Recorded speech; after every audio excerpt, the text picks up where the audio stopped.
बनवण्याचं काम चालू झालं. माणूस नेता गप्प बसला की समजायचं काहीतरी घोटाळा झालेला.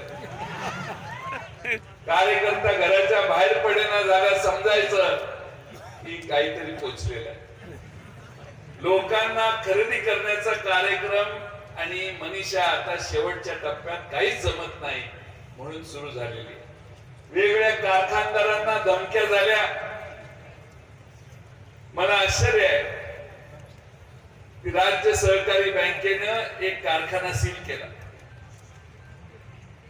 आणि आमच्याकडचा माणूस तिकडे गेल्यावर सील काढायला परवानगी दिल्यावर कोर्ट म्हटलं अरे काय करताय, काय बँक चालवताय का राजकारणाचा अड्डा तुम्ही केलेला आहे. हे मी नाही, हायकोर्टाने सांगितलं. आणि म्हणून आपल्याला सगळ्यांना लक्षात येतं की कोण का कशासाठी वागतोय. त्यामुळे आता कुणी भूमिका बदलली तरी माढा लोकसभा मतदारसंघातल्या जनतेची भूमिका बदलणार नाही अशी मला खात्री आहे. तुम्हीच आता ही निवडणूक पूर्ण करायची आहे आणि धैर्यशील मोहिते पाटलांना विजयी करायचं आहे. मला आणखीन पुढं आमच्या सांगली जिल्ह्यात सभा घ्यायला जायचंय, त्यामुळे मी फार वेळ बोलत नाही. पण आज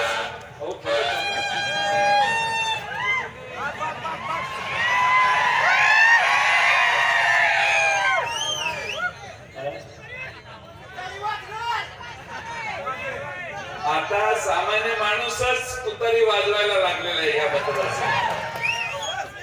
आज स्वर्गीय हनुमंतराव डोळस यांनी आमच्यावर काम केलं, त्यांची 5वी पुण्यतिथी आहे. आज त्यांच्यासारखा एक निष्ठावंत आमदार आपल्यातून 5 वर्षापूर्वी गेला. त्यांचंही मी आज या ठिकाणी स्मरण करतो, श्रद्धांजली वाहतो.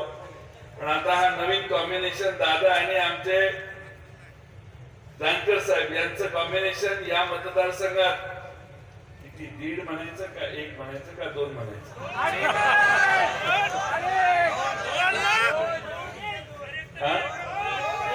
1.5 ते 2 लाखाचं मताधिक्य एकट्या माळशिरस विधानसभा